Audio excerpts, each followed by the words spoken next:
Greitar, úrslitakeppnin að hefjast og það Sauðárkrókur. Nú leggjast menn í langferðalög. Spennandi. Gríðarlega spennandi.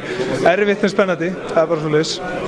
Þessi lið skipta á milli sín deildar viðureignunum. Hvað tekurðu með þér úr sigurleiknum svona inn í þessa rimmu?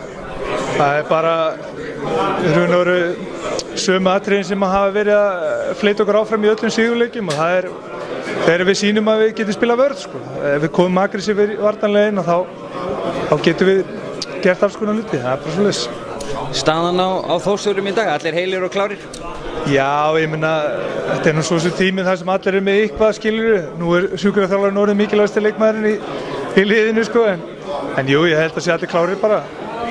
Hvernig blasir Tindastóll svona við þér, farandi inn í þessa seríu? Síðast þegar við rættum saman eftir sigurleikin ykkar í höfninni að þá voru nú svolítil slagsmál. Verða þau jafnvel enn meiri núna? Þetta náttúrulega bara hörku leikmenn, fullorðnir kallmenn allir. Þetta verður bara blóðugt. Ég hef enga trú öðru sko, og vona bara að verði þannig. Þannig átt að vera.